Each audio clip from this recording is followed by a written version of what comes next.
My name's Michael Reed. I'm 40, an engineer from Dallas, Texas. I've been married to Laura for 15 years, 2 daughters, a house, a life I thought was mine. 3 months ago, I grabbed her phone off the kitchen counter to check the time. Hers was closer than mine. It buzzed in my hand, a voicemail playing before I could stop it. A man's voice, deep, smooth, said, "Laura, I need you tonight. Don't be late, darlin'." My wife froze mid-step, her eyes locked on me, and in that second, I knew, everything I'd built was a lie. If you're listening, don't stop now. That voice wasn't just an affair, it dragged my family into something dark, something I might not survive. Stick with me, because what I found out next will keep you up at night. Laura, my Laura, was 38, with dark hair she'd pull into a messy ponytail every morning while the coffee brewed, brown eyes that used to catch mine across the kitchen table and hold me there like I was her anchor, and a quiet strength that kept our little world from spinning out of control. We had 2 daughters, Hannah, 12, sharp-witted and stubborn as a mule, the kind of kid who'd argue with a brick wall just to prove she could, and Grace, 8, all giggles and innocence, with blonde curls that bounced when she'd run to me with a hug after a long day. We lived in a ranch-style house off I-635 in a Dallas suburb, a white picket fence out front that had gone crooked from years of Texas wind and heat, a creaky old porch swing in the back where we'd sit on summer nights, sipping iced tea and watching the girls chase fireflies across the yard. It wasn't fancy, but it was ours, a place to raise a family, grow old, maybe tell our grandkids stories about someday when the paint wasn't peeling and the mortgage was paid off. I worked as an engineer designing bridges and overpasses for a construction firm downtown, long days sketching lines that'd hold up tons of concrete and steel, coming home with dust caked on my boots, blueprints cluttering my head, and a paycheck that kept the lights on and the fridge stocked. Laura was the heartbeat of it all, packing school lunches with little notes scribbled on napkins for the girls, braiding Hannah's hair before she'd dash out to catch the bus despite her protests, reading Grace bedtime stories about talking rabbits until her voice went soft and her eyes drooped shut. She'd been a stay-at-home mom since Hannah was born, 15 years of trading her nursing dreams for diaper changes, school plays, and late-night fevers, until she started volunteering at a local charity about a year ago. That's when the cracks started forming, but I didn't see them, not until that voice slipped out of her phone and hit me like a freight train. We'd met back in 2007 at a friend's barbecue in Plano, just north of Dallas, a sweaty July night with picnic tables sagging under bowls of potato salad and ribs, a keg foaming over in the corner next to a rusty grill spitting smoke into the dusk. I was 23, fresh off a breakup that had left me bitter and quiet, nursing a Shiner Bock by the fire pit, my t-shirt sticking to my back from the heat. She was 22, slinging drinks part-time at some dive bar downtown while dodging the last semester of nursing school. She'd pour whiskey shots with one hand, balance a tray of beers with the other, grinning like it was a game she'd already won. She tripped over a cooler, splashed a bottle of Shiner right across my chest, swore it was an accident, though her smirk said she'd half meant it to get my attention, and handed me a stack of napkins with a laugh that cut through the chatter like a bell. "You're a mess," she'd said, her brown eyes sparkling under the string lights strung across the yard. I waved it off, grinned despite myself. She had that kind of laugh, bright and wild, that made you forget you were mad about anything. We ended up talking till the stars came out, greasy ribs, cheap whiskey, her teasing me about my soaked shirt, me asking why a nursing student was playing bartender instead of hitting the books.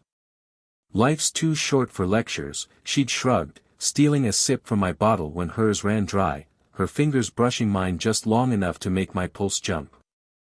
2 years later, we were married in that same backyard, her in a white dress she'd sewn herself from some clearance rack fabric, me sweating through a suit my brother had lent me that pinched at the shoulders, both of us grinning like fools under a canopy of dollar store lights strung up by friends who'd had one too many beers. Hannah came along in 2012, born screaming into the world during a spring thunderstorm that rattled the hospital windows. Grace in 2016, wide-eyed and quiet on a humid summer night that left us sticky and sleepless, staring at her in awe. We built this life, messy, loud, real, full of spilled juice on the couch cushions, late-night talks over lukewarm coffee when the girls were sick, arguments about bills that ended with us laughing at how broke we were, promising we'd figure it out together. I thought I knew her, every laugh line etched around her eyes from years of smiling at me across the table, every scar on her knuckles from chopping onions too fast for dinner, the way she'd bite her lip when she was nervous or hum George Strait's "Check Yes or No," when she thought I wasn't listening while she scrubbed pots in the sink.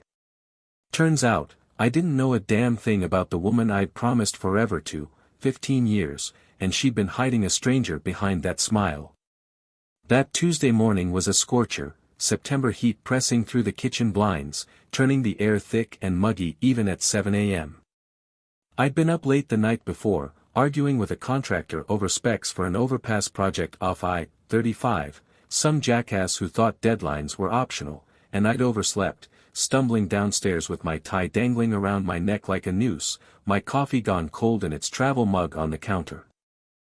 Laura was in the thick of morning chaos, pouring orange juice for the girls into mismatched plastic cups, her apron smeared with pancake batter from Grace's attempt to help earlier that had ended with more flour on the floor than in the bowl. Hannah was slouched at the kitchen table, headphones on, scrolling through her phone, probably texting her friend Mia about some drama over a math test she'd bombed the week before, her dark hair falling over her face as she ignored the plate of pancakes Laura had slid her way. Grace was cross-legged on the floor by the fridge, coloring a unicorn with a crayon she'd snapped in half earlier, humming some tune from her latest cartoon obsession, her blonde curls bouncing as she bobbed her head, oblivious to the rush around her. I'd left my phone charging upstairs, battery dead from the late-night calls, so I grabbed Laura's off the counter next to the stove to check the time, her screen lighting up under my thumb as I fumbled with my keys. It buzzed right then, a sharp, insistent vibration against my palm, and before I could swipe it off, a voicemail kicked on, that deep voice sliding out of the speaker like slow poison. "Laura, it's me. I need you tonight. Don't be late, darlin'."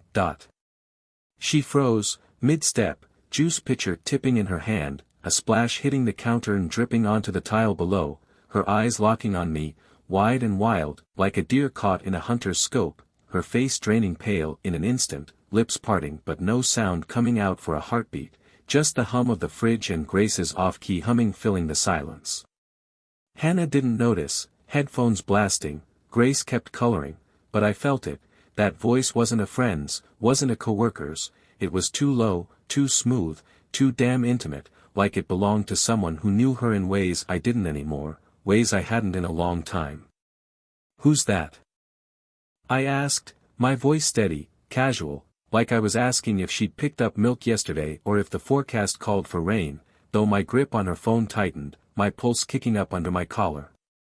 She blinked, set the pitcher down hard, the thud loud against the counter, and forced a smile, too tight, too quick, like it hurt to pull it up. "Oh, just Karen from the charity group," she said, her words tumbling over each other too fast, reaching for a rag to wipe the spill, her hands shaking just enough for me to catch it. "She's got this weird nickname for me, darlin', you know how quirky she is, always joking around with the volunteers."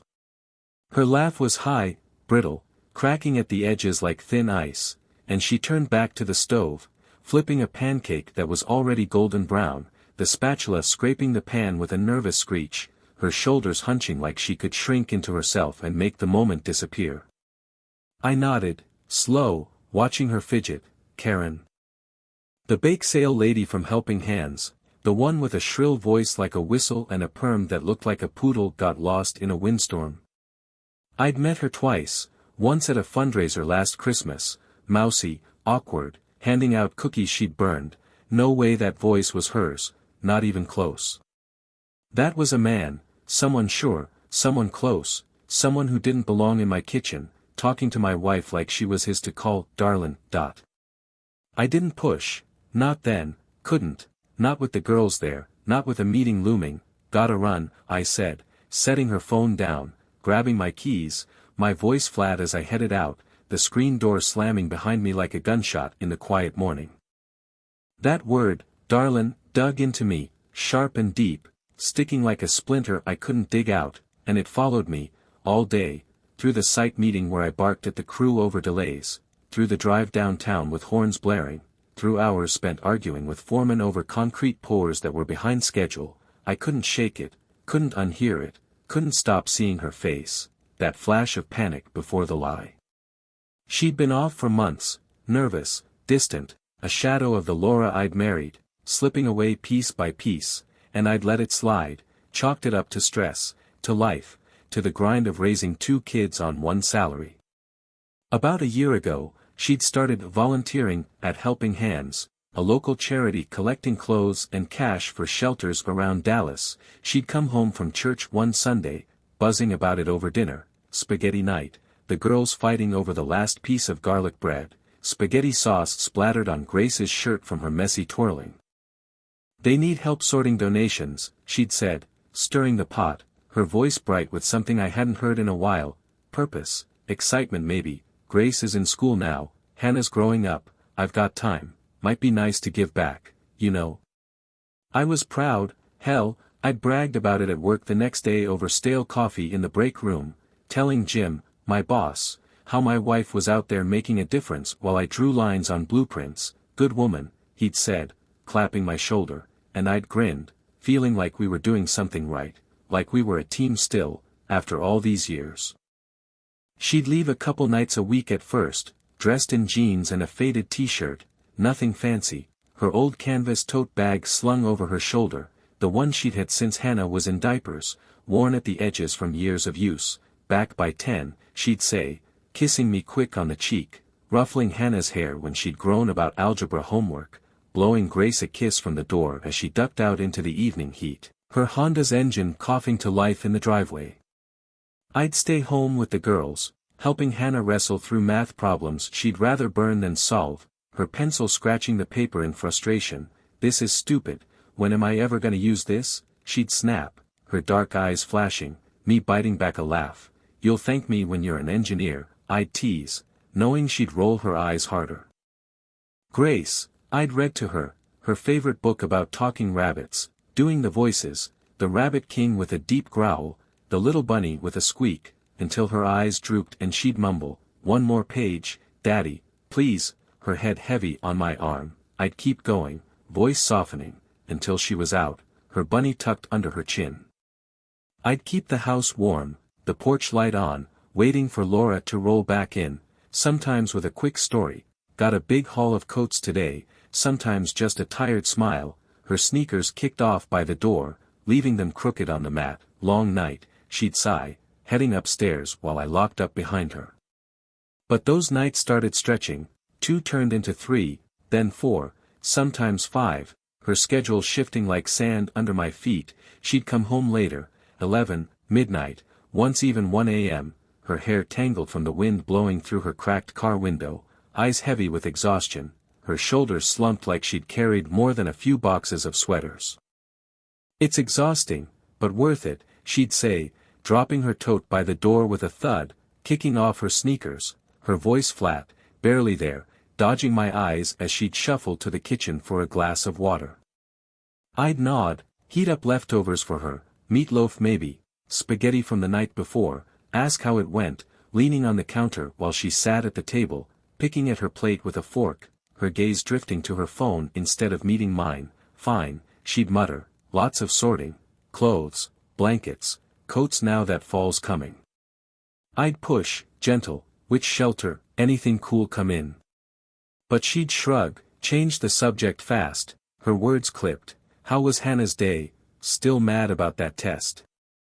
Deflecting like it was a reflex, smooth, practiced, I'd let it slide, didn't want to nag, figured she was just worn out, maybe overwhelmed by the need she saw out there, the shelters, the people, the endless piles of second-hand jackets. She'd kiss me goodnight, her lips cool, quick, head upstairs, leaving me to wash her plate, stack it in the drainer, that itch growing in my chest, telling me something wasn't adding up. But I'd shove it down, lock it away. She was my wife, my partner, I trusted her, didn't I?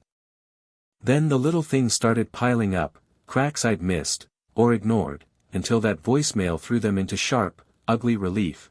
Her purse smelled like smoke, cigarettes, maybe cigars, a stale tang that clung to the leather like a bad memory. She hadn't smoked since college, quit cold when I'd proposed, tossed her last pack in the trash with a laugh. No more vices, just you, she'd said, kissing me under the porch light. Her breath minty from the gum she'd chewed to kick it. Someone at the shelter smokes. Like a chimney, she'd shrug when I brought it up, her fingers twisting her lip till it turned pink, her eyes sliding away from mine, evasive. She'd jump when I walked into a room, like a month back, when I came home early from a site visit, the crew sent off because a concrete mixer broke down. I'd found her in the den, hunched over her laptop, the glow casting shadows on her face. She slammed it shut so fast the hinge creaked, flashed a smile too wide, too bright, organizing photos for a charity slideshow, she'd said, her laugh shaky, hands fidgeting with her sleeves. Donors love a good montage, makes them open their wallets, Karen's idea. I'd nodded, poured us both some iced tea from the fridge, let it go, why wouldn't I? She was my wife, doing good, right? Her phone, that was another tell, always in her grip, her pocket, her lap, buzzing at odd hours, dinner when we'd be passing mashed potatoes around the table, Hannah complaining about her teacher, Grace giggling at a spill, bedtime when I'd be tucking Grace in, her bunny clutched tight, once even 2 a.m. When I stumbled into the bathroom, half asleep, needing water, and caught her texting, the door cracked, her face lit blue by the screen, her thumbs moving fast, work stuff, she'd muttered when I mumbled a groggy, "Who's that?" Shoving it in her robe pocket, brushing past me back to bed, her shoulder cold against mine, I'd crawled under the covers, her breathing steady beside me, but sleep didn't come, work stuff. She hadn't had a job since Hannah, 15 years of being a mom, a wife, now this volunteer, who needed midnight chats. Her words bounced around my skull, hollow, wrong. I stared at the ceiling, her phone on the nightstand, dark, silent, mocking me. Then, the receipt, crumpled in her jacket pocket, found when I was doing laundry. She'd been too tired to touch the pile growing in the hamper. I'd pulled it out, smoothing it flat. Dinner for two at the Rustler, a steakhouse downtown, $1.85 with tip, steaks and a bottle of Merlot, dated a Thursday 3 weeks back, a night she'd said she was at a shelter sorting socks for a winter drive. What's this? I'd asked, holding it up when she walked in from the garage, my voice calm, curious, not accusing. Not yet, fundraiser meeting, she'd said, her voice tight, her fingers digging into her lip till it blanched white. Met with a donor, Karen set it up, wanted to pitch a big contribution, went late. I'd nodded, wanted to believe, needed to, clung to it like a lifeline, set the receipt on the counter, watched her sweep it into the trash with a shaky hand, her back to me, stiff. I let it slide. She was my wife, mother of my girls, the woman who'd cried in my arms when Grace had pneumonia at 6 months, rocking her in the hospital chair while I held them both, the woman who'd stayed up all night last Halloween sewing Hannah's witch costume, stitching silver stars on the cape while I dozed on the couch, TV. Droning some game I wasn't watching, but that voicemail, "Don't be late, darlin'," it tore through every excuse I'd built, every lie I'd let myself swallow, left me staring at a stranger wearing my wife's face, standing in my kitchen, pouring juice like nothing had changed, when everything had. Wednesday, she slipped up, left her phone behind, a rare crack in her careful routine. She'd run out after breakfast, dropping off coats at Helping Hands, she'd said, kissing the girls goodbye at the table, their backpacks slung over chairs, Hannah picking at her toast, Grace slurping cereal. Back by lunch, she'd called, grabbing her keys, her tote thumping against her hip as she dashed out into the muggy morning, her Honda coughing to life in the driveway, leaving a trail of exhaust I could smell from the porch. I was off work, a midweek break after weeks of overtime on that overpass, tinkering with a leaky kitchen faucet that had been dripping for days, my toolbox spread out on the counter, a rag soaked with rust-streaked water, cursing under my breath as I wrestled the nut loose. The girls were at school, Hannah on the bus, probably texting Mia, Grace skipping off with her unicorn backpack. I was alone, the house quiet, just the drip-drip of the pipe and the hum of the fridge keeping me company. Laura's phone buzzed on the counter, same spot as Tuesday, next to a stack of pancakes she hadn't cleaned up from breakfast. I'd ignored it the first time, focused on the faucet, but it buzzed again, insistent, pulling me over like a hook sinking into my gut. I wiped my hands on my jeans. Picked it up, her passcode still our anniversary, 0529, a detail she'd never bothered to change, not in 15 years. I saw a new voicemail waiting, the little red dot glaring at me like an accusation. I hit play, and that voice came back, low, deliberate, dripping through the speaker. Laura, it's me, 8 tonight, usual spot, wear that red dress, I like it. My stomach twisted, a sour knot clawing up my throat, my fingers tightening around the phone till my knuckles ached. White, red dress. She'd worn one last month, tight, bold, crimson like a warning sign I'd ignored. She'd twirled in it before heading out, standing in our bedroom, smoothing it down in the mirror. Charity gala at the Hilton, she'd said, her voice light. I'd whistled, told her she looked like $1,000,000. She'd blushed, laughed soft, just for the donors, gotta impress them for the big checks. I'd kissed her neck, sent her off with a grin, proud, stupid. Now this guy, this voice, liked it too, wanted her in it tonight. I scrolled her texts, hands trembling, most chats locked behind a pin I didn't know, threads deleted, wiped clean, but one slipped through, timestamped Monday, 11 p.m., missed you last night, D, no name, just a letter, D, sitting there like a taunt. A brand burned into my chest, my vision blurred, rage and hurt crashing together. 15 years, 2 kids, a mortgage, a life I'd poured my soul into, and she's his darlin', dressing up for him like some doll he gets to play with. My wife, my Laura, with someone else's hands on her, someone else's voice in her ear. I wanted to smash the phone against the counter, watch it shatter into 100 jagged pieces, storm out, find her right then, drag her back from whatever lie she was living, but I didn't, I couldn't, not yet. The house was too quiet, the girl's absence too loud, Hannah's backpack still by the door, Grace's crayons scattered on the table from her morning rush. I set the phone down, slow, deliberate, my breath ragged, my hands shaking, went back to the faucet, twisting the wrench harder than I needed. Water spraying my shirt, soaking my sleeves. I fixed it, tightened the nut, stopped the drip, but nothing else felt fixed, nothing else made sense. She came home at noon, tote slung over her shoulder, her smile thin. Busy morning, she said, kissing my cheek, her lips cold. I nodded, watched her unpack groceries, like Tuesday hadn't happened, like that voice didn't exist. That night, she said she had another meeting, helping hands, sorting winter coats for a drive next week. They're swamped, she said, kissing me. Quick, grabbing her keys, back late. I waited 5 minutes, her Honda's taillights fading into the dusk, told Hannah, watch Grace, just grabbing milk, back in 20, and followed, my truck's engine growling, hands sweaty on the wheel, pulse hammering.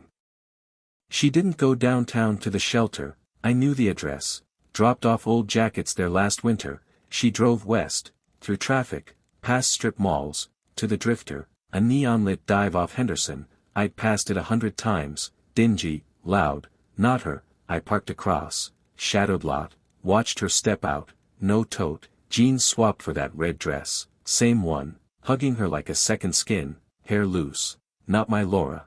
A man met her, tall, broad, 45, dark hair slicked, suit sharp, watch glinting. They hugged, his hand low, possessive, her smile nervous, real. They went in. I sat, fists clenched, watching shadows, him, too close. An hour, out, her arm in his, laughing, his F-150, then Lone Star Inn, 6 blocks, room 12, light on, curtains shut. I drove home. She slipped in, 1 a.m., jeans back, late shift, lie on her lips. I swallowed it, let it burn. Next day, I called Tom, security guy, met at a diner, gave him logs, voicemail, bar, motel, 48 hours. Laura baked with Grace, giggles, while I burned. Friday, Tom's folder, David Hargrove, pawn shops, laundering through helping hands, photos, Laura, cash bag, bank slips, thousands, her secret account, she's in deep. That night, girls asleep, I cornered her, who's David? Photos hit the dryer, she crumpled, Charity, he pulled me in, cash, I couldn't stop, and him. Once, scared, he pushed, I hate him, he threatened the girls, school, home, if I quit, why not me? He'd kill them.